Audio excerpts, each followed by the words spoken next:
Hello everybody, this is ManuS and welcome back to a new episode of MTG Arena News. So we had the Mythic Invitational at the weekend and the spoilers for the new upcoming set, War of the Spark, have started. Today I want to talk about the batch of, I believe it was 16 spoilers that were revealed during Sunday's stream.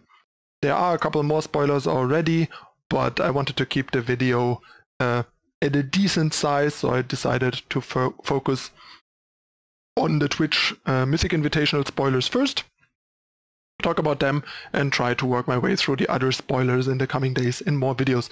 So if you're not a subscriber yet, make sure to hit the subscribe button down below, turn on the notification icon to not miss out the rest of the spoilers, of course. And if you want to keep the free content going and want to support it, please consider whitelisting YouTube on your adblock. That would really help a lot. Alright, so without further ado, let's check out the spoilers. Alright, so first we have Ignite the Beacon. It's a 5-mana instant. You search your library for up to 2 Planeswalker cards, reveal them and put them into your hand. So the set is obviously very Planeswalker heavy. There's going to be 36 Planeswalkers, 1 in each pack at least. And yeah, so we have a bunch of more Planeswalker-centric cards like this tutor. First of all, I like that it's instant. 5 is still pretty expensive, but the fact that it's an instant makes it much more playable. And yeah, now that we have a lot of Planeswalkers, we will see how many Planeswalkers pan out playable, and that in part will determine how good this card is going to be. There could be a sort of Planeswalker Super Friend style deck that this card could fit into, but I'm not 100% sure. 5 mana cards, even instants that don't impact the board at all, are always potentially problematic, but the card is also fairly powerful since it's a 2-for-1 and the 2 cards you get are both usually additional card advantage, and it also gives you tutoring as well. So it's a tutor, it's card draw, and the cards that it tutors also generate card advantage. So there's a lot of potential here. We'll have to see how it plays out. But yeah, we can see here they're really leaning into the whole making Planeswalker a very common and typical kind of card and card type in this set, as was already to be expected sort of with what we knew about the set. Next we have Ravnica at War. It's a 4-mana sorcery and you exile all multicolored permanents. A lot of the Planeswalkers that we've already seen and that we will be seeing are multicolor, so this exiles a fair share of the existing and upcoming Planeswalkers. So that's one of the things it does. And obviously we just had a multicolor set, a multicolor block with Ravnica with a lot of gold cards. So there's some potential that this card will be kind of relevant. It's still kind of situational, and the opponent has a lot of counterplay options by mixing up what they have in play. So I'm not sure if this card is going to end up constructed relevant, but it definitely could be, at least as a sideboard card against certain decks potentially. For example, we'll have to see. I mean, a 4-mana sweeper that kind of sweeps everything and you can build your deck that it doesn't really sweep your stuff, and it exiles even, not just destroys, is definitely something to keep in mind and keep checking if the card fits somewhere and fits the metagame. And we have No Escape, basically a 3-mana Essence Scatter that also hits Planeswalkers and scries for 1. Probably a card that is mostly aimed at limited, since for constructed at 3 mana you get counters that just counter anything, and the scry 1 really isn't good enough to play this over cancel, at least if you can pay for the double blue, and cancel isn't even a great card like Sinister Sabotage or Absorb and that sort of stuff. So I think the chances of this seeing much constructed play are pretty low, but it seems like a nice card for limited in a limited format that is going to be littered with high and low impact Planeswalkers. Then we have Flux Channeler. Whenever you cast a non-creature spell, you proliferate, so that's kind of cool. Proliferate coming back. It's an old keyword that we haven't seen in a couple of years, basically since its introduction mostly in the last Mirrodin block. But I think it was on one or the other card after that, I'm not 100% sure. But yeah, other than that, the card's not very exciting. It's a 3-mana 2/2, so not a good rate. and then you need to play spells. But obviously it's another card that's aimed at synergy with Planeswalkers because you proliferate loyalty counters on Planeswalkers and stuff. But yeah, seems like it might be an okay limited card at best. Next we have the first new Planeswalker, and it's a Jace, and it's a 4-mana Jace. Looks kind of cool. It's a fairly heavy cost at triple blue, something that we rarely see Planeswalkers. I think the only Planeswalkers with triple cost usually cost 5 or more. So seeing a 4-mana Planeswalker that is this hard to cast is new. Yeah, let's look at the abilities.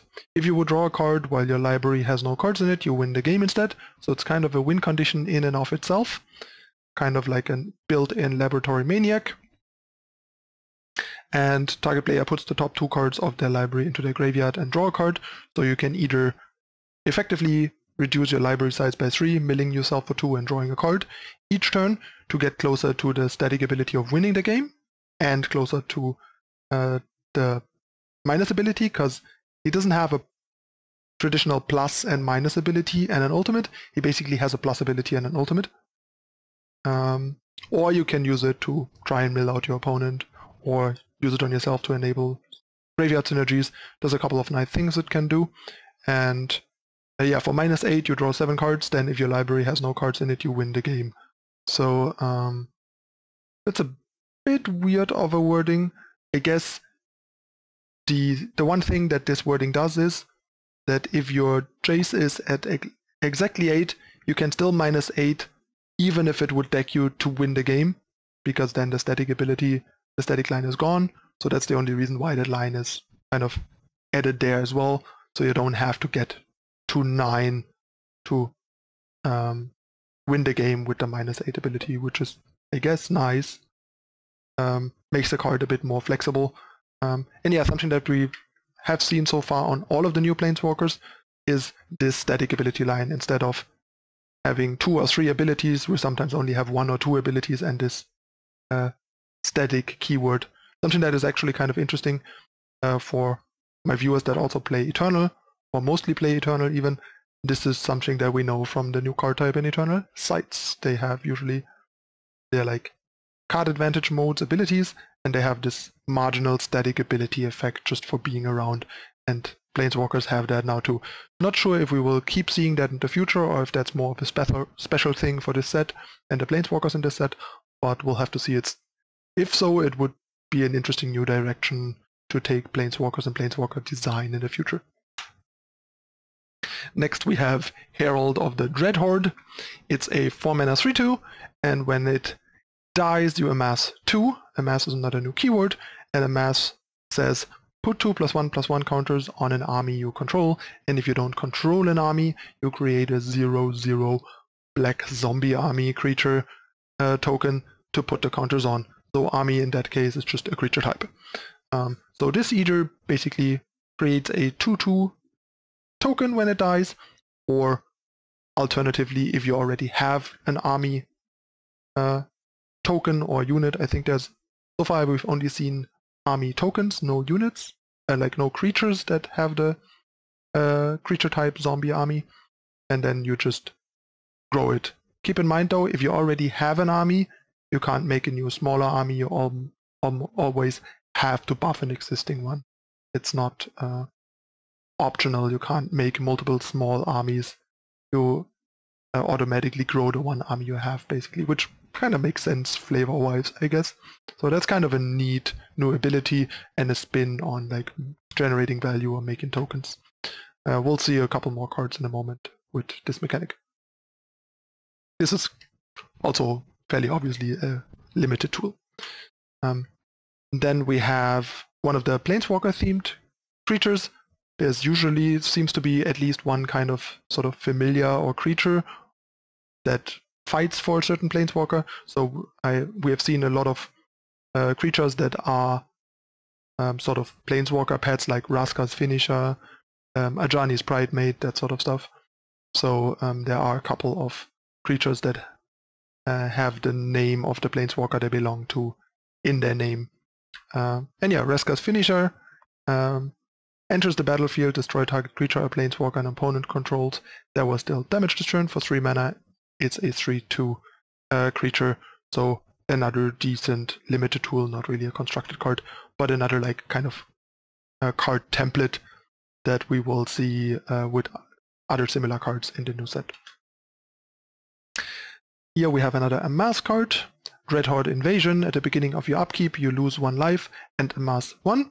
So this is kind of basically the new Bitter Blossom, but instead of creating a 1/1 flyer, it basically grows an existing creature, or if you don't have a zombie army anymore because the last one died, you create a 1/1 non-flying token that then grows in the next turns. But there's another nice additional clause. Whenever a zombie token you control with power 6 or greater attacks, it gains lifelink until end of turn, giving you a way to recoup the life loss from Dreadhorde Invasion. That looks like one of the stronger spoiled cards and could easily end up being a sort of build around or powerful constructed rare and enchantment. So we'll have to see how the card plays out in reality.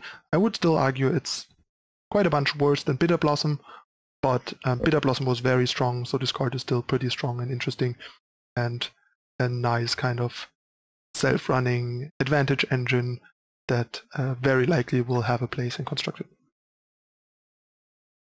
Next we have another one of the new Planeswalkers with a bit more traditional templating, but still the new static line. The 6 mana, 6 loyalty Planeswalker, Liliana.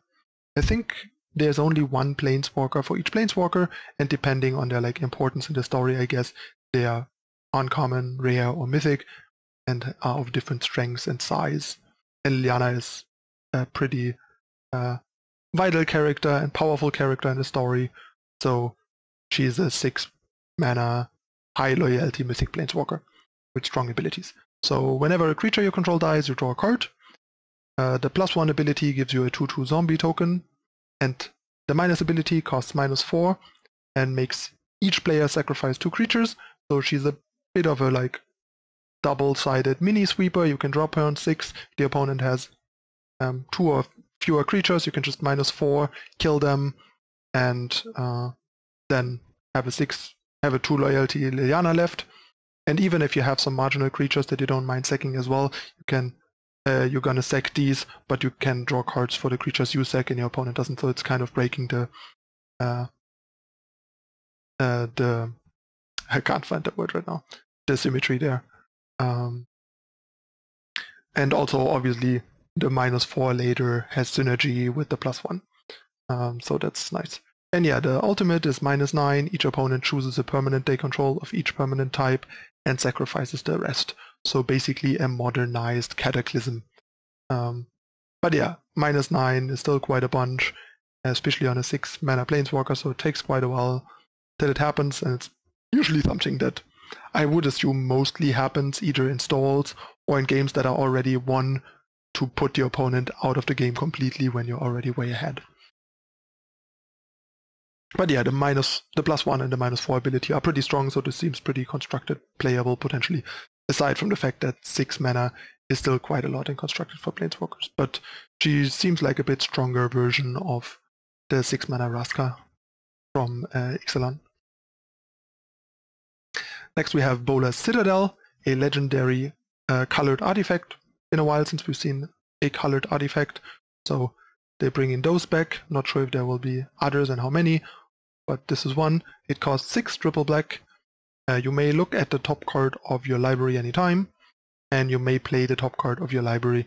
If you cast a spell this way, you pay life equal to its converted mana cost rather than pay its mana cost. So you can play cards for free. First of all, you can play lands for free, which is pretty strong already, and then you can cast spells sort of for free, which gives you a huge tempo boost. Obviously, the more expensive the spell, the more painful, but you can obviously build your deck in a way to compensate for this, and then this seems like a really powerful engine. It's a bit expensive and slow. It's kind of like a different spin on the good old future side, but similarly strong. And yeah, you can sacrifice 10 non-land permanents to make each opponent lose 10 life.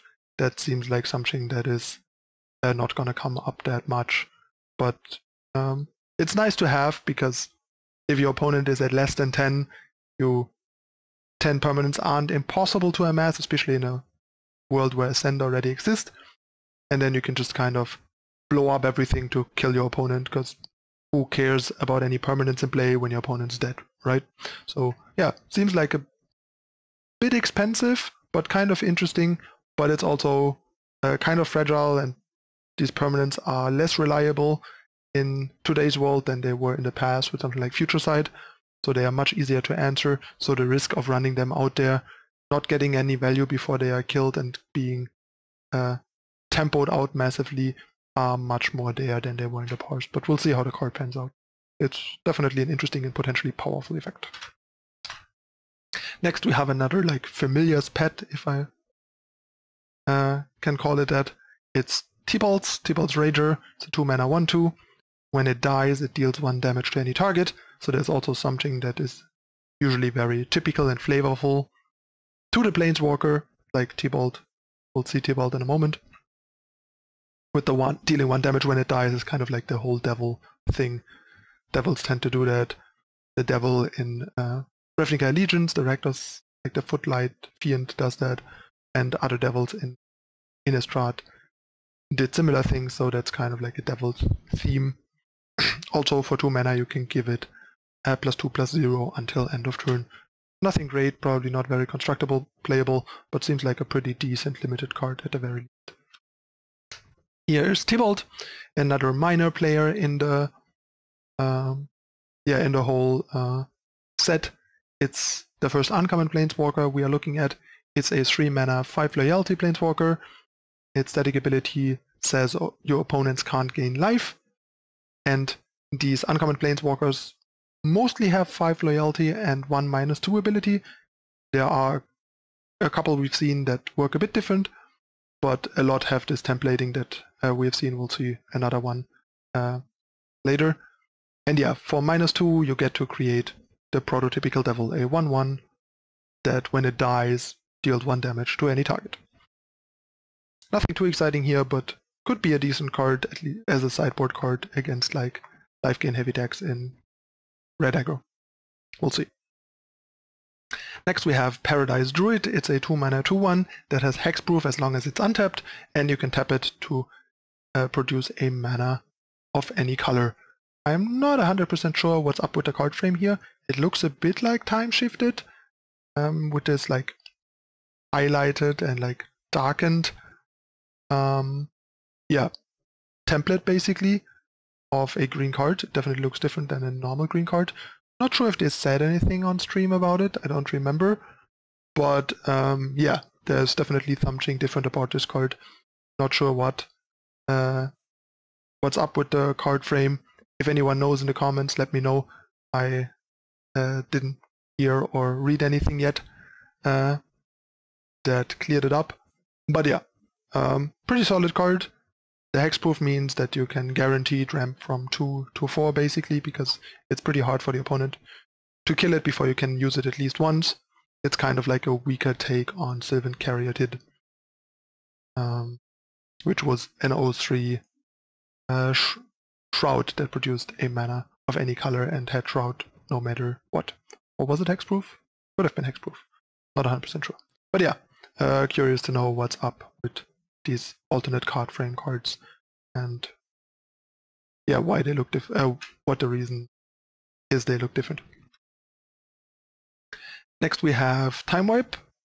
It's a 5-mana Raz, costs 2 mana, 2 white and a blue, and you get to return a creature you control to your hand and then Raz the board. So you basically get to save your best creature, making it a bit more functional in a deck with some high impact creatures, which is I guess kind of nice, but mostly it's just your typical 5-mana sweeper, which we have seen a lot of in the past. But maybe there's some deck that particularly benefits from the option to save your own card, so I guess that is kind of nice. Like for example, this kind of synergizes nicely with something like Fiend Hunter, Hostage Taker. You can play Hostage Taker in 4, deal their guy, buy yourself some time. If the opponent deals with the opponent might even deal with a Hostage Taker on their turn, then their creature can't attack, and then then on your turn you can time wipe, and if they don't have an answer for hostage taker, you also can just time wipe, return the hostage taker. Although actually you can't, never mind, forget what I was saying, because if you return the hostage taker, the return trigger of the hostage taker will trigger after time wipe has resolved, because returning the hostage taker is part of the time wipe resolution, so that doesn't work. Forget the whole hostage taker part. But yeah, there might still be some potential to make this card more than just a 5 mana Raz, basically. We'll have to see though. I don't think it's too likely that the card is going to be that great, especially in a world with Cleansing Nova and Kaya's Raz already existed, but maybe. Next we have another 6-cost Mythic Planeswalker, this time Ezard, Master of the Bridge. He's a blue-black Planeswalker for 6 mana, 5 loyalty. Creature and Planeswalker spells you cast have affinity for artifacts, so another old keyword coming back, affinity for artifacts. And obviously Ezard's all about the artifacts, so it makes sense. And then for +2, Ezard deals X damage to each opponent, where X is the number of artifacts you control, and you gain X life, so it basically just drains the opponent for X equal your artifacts. Not that great, honestly, because it doesn't impact the board. It brings it up to 7 loyalty, which is decent, but yeah, it's not a great mode in a lot of scenarios and on a lot of boards. But I guess it's nice if you stabilized already. And then for -3, you return target artifact card from your graveyard to your hand, which is decent, but not that great, getting +1 card, even though it is a selective additional card, not a random card. Also bringing it down to 2, not protecting it. So far I'm not super impressed by both modes. Card seems actually kind of weak for the cost. And the ultimate is -8, exile the top 10 cards of your library, put all artifact cards from among them onto the battlefield. Also, we don't have that many great artifacts in standard either, so far Ezard actually seems pretty bad to me. But maybe we'll get enough context to make him better, but I think it's not going to be that easy to make the card look good. That seems like a fairly bad Planeswalker, honestly. Especially in standard. Next we have Ajani, the Great-Hearted, another new rare Planeswalker, because now we have uncommon, rare, and mythic Planeswalkers, unlike in the past where we only had mythic Planeswalkers, except for the very first batch when there were no mythic rares yet in Lobin. So Ajani is a 4 mana 5 loyalty Planeswalker, so 5 loyalty for a 4 mana Planeswalker is a pretty good starting loyalty, I would say. Creatures you control have Vigilance, which is a neat static bonus ability, nothing too great. He has a +1 ability, which gains you 3 life, which is not great, honestly. Pretty underwhelming. No impact on the board. +1 loyalty, just not that great. But he also has a minus ability. For -2, you put a counter on each creature you control, and a loyalty counter on each other Planeswalker you control. So it's more of a synergy card that synergizes with the other creatures and the other Planeswalkers. And the template we are seeing is the mythic Planeswalkers basically have the typical +- ultimate kind of templating plus the static ability. The rare ones have a plus and a minus ability. The minus ability ranging from a regular minus ability to more of an ultimate-like minus ability like Jace. But basically only 2 out of 3 abilities, either plus and minus or plus and ultimate. Because minus and ultimate obviously wouldn't work, so there's only plus and minus or plus and ultimate. And yeah, and they still have the static ability. And the abilities are less powerful, less impactful. I would say then of a full Planeswalker, like a mythic Planeswalker that we are used to over the last couple of years. Next we have a new Amass card, a pretty cool one and a pretty good one. So there might be a whole like Amass theme being pushed that might turn into a constructed deck. We'll have to see. Widespread Brutality costs double red, black, and 1. It has Amass 2, and then the army you amassed deals damage equal to its power to each non-army creature. So at the very least, this is a 2/2 that deals 2 damage to everything else, and at best it's an XX that deals X damage to everything else. Like if you already have, say, maybe you played the enchantment, the Bitter Blossom enchantment on turn 2, on turn 3 it made a token, on turn 4 it made the token 2/2, then you Widespread Brutality, make it 4/4, and then you deal 4 damage to everything and have a 4/4 in play, which is pretty powerful. And your opponent aggressively trying to like clean your zombie army to keep it clean enough, or keeping an instant answer open in response to this, is pretty costly, both resource and tempo wise, and also you can't really prevent this from dealing at least 2 damage to everything. So at the best you can do is like kill the 2/2 in response from the Bitter Blossom like enchantment, and then the opponent still gets a 2/2 that deals 2 to everything. So there's not that much counterplay, so that seems like a pretty reliable and powerful effect, and that pairs really well with the 2 mana enchantment. So those both seem like pretty strong cards for Constructed going forward.